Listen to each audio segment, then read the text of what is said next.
Good morning, मैं हूं Saima and today's topic of discussion is vitamin. सबसे पहले हम देखते हैं कि जो टर्म विटामिन थी वो किसने दी थी। The term vitamin was coined bye एक साइंटिस्ट थे जिनका नाम था सी फंक। और जो डिस्कवरी हुई थी विटामिन की, सबसे पहले विटामिन को किसने डिस्कवर किया था? अनदर साइंटिस्ट जिनका नेम था एफ.जी.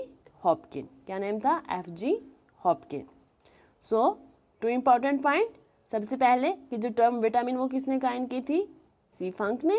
और डिस्कवरी विटामिन की किसने की थी? किस साइंटिस्ट ने विटामिन को डिस्कवर किया था? एफ.जी. हॉपकिन। नेक्स्ट चलते हैं, ये विटामिन होते क्या हैं? Vitamin are organic compound. क्या कहा मैंने?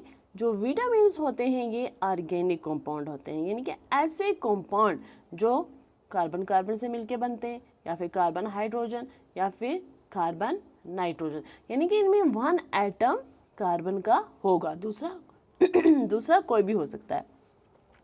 और ये विटामिन हमें मिलते कहाँ से? जो हम खाना खाते हैं, ठीक है, वहाँ से हमें क्या मिलते हैं? ये vitamin found in natural food. यानी कि नेचुरल फूड कौन सी होगी? जो हम प्लांट एंड एनिमल से लेते हैं, ये हमारी फूड में पाए जाते हैं। और ये जो विटामिन होते हैं ये हमारी बॉडी की नॉर्मल ग्रोथ एंड मेंटेनेंस के लिए बहुत ही ज़्यादा ज़रूरी होते हैं। Thus what are vitamins? Vitamins are organic compound. और ये हमें कहाँ से मिलेंगे? ये हमें फूड से मिलेंगे, जो फूड हम खाते हैं। अब देखो, हमने कहा कि जितने भी विटामिन्स होते हैं वो हमें फूड से मिलते हैं। Vitamins are obtained from food except कौन सा विटामिन से? विटामिन डी से। ये जो विटामिन डी है ये हमें फूड से नहीं मिलता है, ये हमारी बॉडी के अंदर ही सिंथेसाइज्ड होता है, ये हमारी बॉडी के अंदर ही बनता है। और ये कब बनता है? जब हम सनलाइट के सामने होते हैं, यानी कि जब हमारी बॉडी के ऊपर सनलाइट पड़ती है तो हमारी बॉडी के अंदर कौन सा विटामिन बनता है? Vitamin D. Except vitamin D, जितने भी हमारे पास विटामिन होते हैं वो हम कहाँ से लेते हैं? फूड से। Got it? This is an important point कि जितने भी विटामिन होते हैं वो हम फूड से लेते हैं एक्सेप्ट विटामिन डी। जो विटामिन डी होता है ये हमारी बॉडी के अंदर ही बनता है। Next is classification. विटामिन को 2 टाइप्स में क्लासिफाई किया गया है। First is fat soluble and second is water soluble. कुछ विटामिन जो होते हैं वो हमारी बॉडी के अंदर जो फैट प्रेजेंट होती है इसके अंदर सॉल्युबल होते हैं, इसलिए उनको फैट सॉल्युबल की कैटेगरी में रखा गया। जैसे कि हमारे पास विटामिन आ गए ए, डी, ई एंड के। और कुछ विटामिन ऐसे होते हैं जो वाटर में सॉल्युबल होते हैं और उनको किस कैटेगरी में रखा गया? वाटर सॉल्युबल विटामिन की कैटेगरी में। Late us discuss one by one. The first is fat soluble vitamin.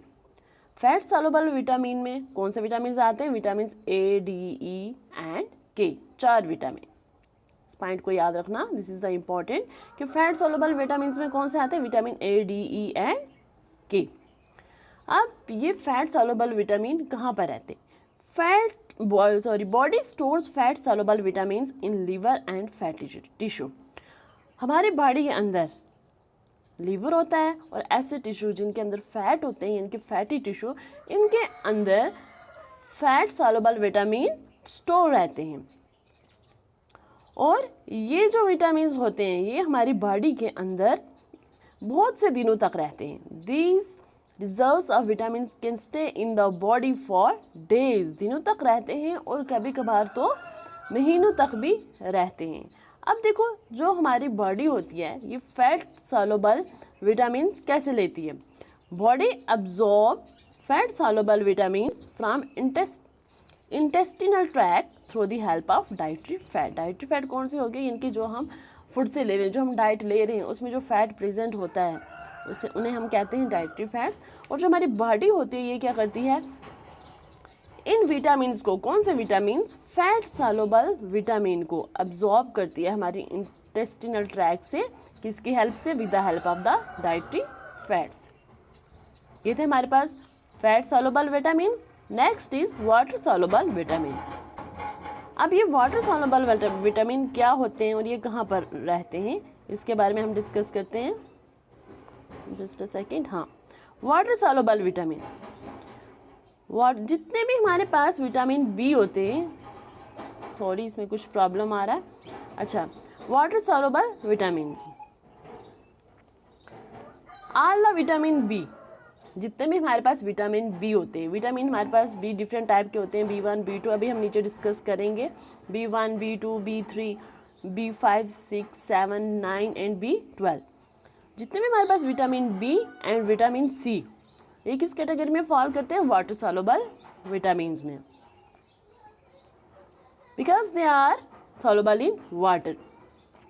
देखो ये जो वाटर सॉल्युबल विटामिन होते हैं ये वाटर में सॉल्युबल होते हैं। क्या होते हैं? ये वाटर में सॉल्युबल होते हैं, इसलिए ये हमारी बॉडी में एक लंबे अरसे तक नहीं रह सकते। These vitamin neither stay in the body for long not be stored, ना ही हमारी बॉडी में रह सकते हैं, ना ही हमारी बॉडी इनको स्टोर करती है, ये हमारी बॉडी से निकल जाते हैं। They leave the body via urine, urine के जरिए ये हमारी बॉडी से आउट हो जाते हैं, निकल जाते हैं। 10 अभी तक हमने पढ़ा कि विटामिन्स क्या होते हैं, विटामिन्स की टर्म किसने दी, उसकी डिस्कवरी किसने की, और इनको हमने कितने टाइप्स में क्लासीफाई किया है? 2 टाइप में, that is fat soluble and water soluble. Fat soluble में आगे vitamin A, D, E and K, और वाटर सॉल्युबल में आगे हमारे पास vitamin B and vitamin C. Now the most important thing from the examination point of view is vitamins and their deficiency disease. कि ये जो विटामिन्स की deficiency की वजह से हमारी बॉडी के अंदर डिजीजेस होती हैं वो कौन कौन सी होती हैं? आओ हम इस टेबल को देखते हैं। This is the most important topic. हर साल JK SSB में हर एग्ज़ाम में जिसमें भी ये टॉपिक मेंशन होता है विटामिन में 1 और 2 क्वेश्चन आता ही आता है, 100% आता है। और अब हम पढ़ते हैं इन विटामिन्स के बारे में। विटामिन्स कौन से हैं, इनका केमिकल नाम क्या है, और ये कौन सी डेफिशिएंसी डिजीज़ क्रिएट करते हैं। यानी कि अगर इन विटामिन की डेफिशिएंसी होती है हमारी बॉडी में तो उस विटामिन की वजह से कौन सी डिजीज़ होती है। Let us discuss one by one. First is, पहले हम पढ़ते हैं vitamin A, D, E and K. These are fat soluble vitamin. कौन से? ये fat soluble vitamin. Vitamin A का केमिकल नेम, और हम ऐसे भी कह सकते हैं, कभी एग्जाम में ऐसे भी पूछा जाता है, अदर नेम क्या है? विटामिन ए का अदर नेम और केमिकल नेम है रेटिनोल, और इसको कैरोटीनॉइड्स भी कहते हैं। ठीक है, ये इंपॉर्टेंट टेबल है, वेरी वेरी इंपॉर्टेंट, इसको याद रखना है आप लोगों ने। तो इसकी वजह से जो डेफिशिएंसी डिजीज़ होती है विटामिन ए की डेफिशिएंसी की वजह से, अगर हमारी बॉडी के अंदर विटामिन ए की डेफिशिएंसी है, ठीक है, तो कौन सी डिजीज़ होती है? नाइट ब्लाइंडनेस,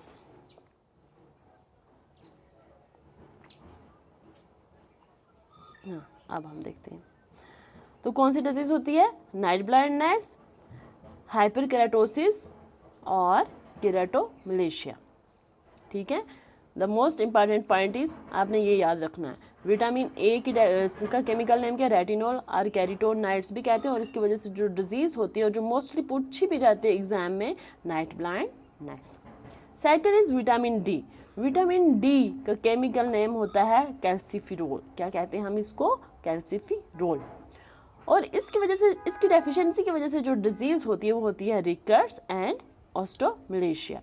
जो रिकट्स होती है ये होती है चिल्ड्रंस में, ठीक है, और जो ऑस्टोमलेशिया होती है ये होती है एडल्ट्स में, इसमें होती है weakening of bones extra. Next is vitamin E. Vitamin E का केमिकल नेम है टोकोफ्रोल और टोकोट्राइनोल्स भी कहते हैं, और इसकी वजह से जो डिजीज होती है वो क्या होती है? इनफर्टिलिटी की। नेक्स्ट इज विटामिन के। विटामिन के का केमिकल नेम क्या है? फाइलोक्विनोन। क्या है हमारे पास इसका नेम? फाइलोक्विनोन। और इसकी वजह से जो डेफिशिएंसी डिजीज होती है वो होती है नॉन क्लॉटिंग ऑफ ब्लड। हमारे ब्लड में क्लॉट्स नहीं बनते हैं। क्या हो गया? यानी कि जो ब्लड है वो रुकना बंद नहीं होता है। विटामिन के की डेफिशिएंसी की वजह से कौन सी डिजीज होती है? Non clotting of blood. और ये थे हमारे पास 4 विटामिन्स, कौन से? फैट सॉल्युबल के, vitamin A, D, E and के, जिसके बारे में हमने पढ़ लिया इनका केमिकल नेम। विटामिन ए से हमारे पास नाइट ब्लाइंडनेस होती है, vitamin D ricket and osteomalacia, vitamin E infertility and vitamin K non clotting of blood. This is the most important table. 1 और 2 मार्क्स यहाँ से पक्के होते हैं, इसको बहुत अच्छे से प्रिपेयर करना है। अब हम चलते हैं हमारे नेक्स्ट विटामिन B1 की तरफ, दैट इज़ हमने पढ़ा था water soluble vitamin, vitamin B and vitamin C. अब जो ये विटामिन डी होते हैं ये बहुत से तरह के होते हैं, vitamin B1, B2, B3, B5, B6, B7, आगे B9 एंड B12। यहाँ पर आपको देखने में मिलेगा B4 एंड B8 नहीं है, ये आपने याद रखना है, बाकी ये सीरीज़ चलती जाएगी, ठीक है। तो हम चलते हैं विटामिन B1 की ओर। विटामिन B1 का केमिकल नेम क्या है और अदर नेम क्या है? थायमीन। और इसकी वजह से जो डिजीज़ होती है बेरी। मोस्ट इम्पॉर्टेंटली यही पूछते हैं एग्जाम में, ठीक है। विटामिन B1 का केमिकल नेम और इसकी वजह से जो डिजीज़ हो रही है वो हो रही है, इसकी डेफिशिएंसी की वजह से जो डिजीज़ हो रही है। किसकी डेफिशिएंसी की वजह से? हमारी फूड में अगर विटामिन B1 की डेफिशिएंसी होती है तो जो डिजीज़ होती है बेरी। और वर्निकल कुर्साकॉफ सिंड्रोम भी होता है। विटामिन B2 का केमिकल नेम है राइबोफ्लेविन। और इसकी वजह से जो डिजीज़ होती है इसकी डेफिशिएंसी की वजह से जो डिजीज़ होती है cracking of skin, reddish eye, cracking of tongue. Vitamin B3 को हम नायासिन आर निकोटीनिक एसिड भी कहते हैं। क्या कहते हैं? नायासिन आर निकोटीनिक एसिड इसका केमिकल नेम है। और इसकी वजह से जो डिजीज़ हो रही है वो हो रही है pellagra and glossitis. Next categories देखो, B4 नहीं आया, आपने याद रखना है, ठीक है। अब विटामिन B5 को पेंटोथेनिक एसिड भी कहते हैं, ठीक है। इसे आप यहाँ से भी इसके नेम से भी याद रख सकते हैं। पेंटो यानी कि जैसे पेंटा होता है, पेंटा का मीनिंग होता है क्या? 5, ठीक है। तो ये B5 है, विटामिन B5 आ गया पेंटोथेनिक एसिड। और इसकी वजह से जो डिजीज़ होती है प्रीमेच्योर ग्रेइंग ऑफ हेयर, ये तो मोस्टली हो रही है। Next is vitamin B6। Vitamin B6 का जो केमिकल नेम है वो है पायरिडॉक्सिन। और इसकी वजह से जो डिजीज़ हो रही है इसकी डेफिशिएंसी की वजह से वो है हमारे पास डर्माटाइटिस, ये स्किन के रिलेटेड होती है, anaemia and mental disorder. Next is vitamin B7 को हम बायोटीन भी कहते हैं। क्या कहते हैं? विटामिन B7 को केमिकल नेम है इसका बायोटीन। और disease cause due to deficiency of vitamin B7 is dermatitis, enteritis and anaemia. Next is vitamin B9 most important, folic acid और फोलिनिक एसिड भी हम कहते हैं। इसका केमिकल नेम है फोलिक एसिड और फोलिनिक एसिड। और इसकी वजह से जो डिजीज़ होती है इसकी डेफिशिएंसी की वजह से वो होता है हमारे पास मेगालोब्लास्टिक अनीमिया और birth defect. Next is vitamin B12 को साइनोकोबालामिन भी कहते हैं बिकॉज इसके अंदर कोबाल्ट होता है। और इसकी वजह से जो डिजीज़ होती है वो होती है पर्निशियस अनीमिया। नेक्स्ट इज, और हम ये भी कह सकते हैं the last one is vitamin C, ठीक है। हम वाटर सॉल्युबल विटामिन पढ़ रहे थे, विटामिन B सारे हो गए, B1 से लेके B12 तक। And no is vitamin C। This is also the most important vitamins. Chemical name of vitamin C is ascorbic acid. क्या हम कहते हैं? Ascorbic acid. और इसकी डेफिशिएंसी की वजह से जो डिजीज़ होती है वो होती है स्कर्वी, ठीक है, स्कर्वी। और आज हमने क्या डिस्कस किया? विटामिन्स। जो टर्म थी विटामिन वो किसने काइन की थी? इसकी डिस्कवरी कब हुई थी? विटामिन्स को कितनी टाइप्स में हमने क्लासीफाई किया? 2 टाइप में, fat soluble, water soluble. Fat soluble vitamin होते हैं A, D, E, K and the water soluble vitamins are vitamin B and vitamin C। And next हमने जो देखा वो देखा कि vitamins and their deficiency diseases कौन कौन सी हैं। This is the most important, ठीक है। ये टेबल आपको बहुत अच्छी तरह से याद करना है and it will give you 1 or 2 marks 100%. Thank you. Hope you enjoy my lecture. Thank you, sir.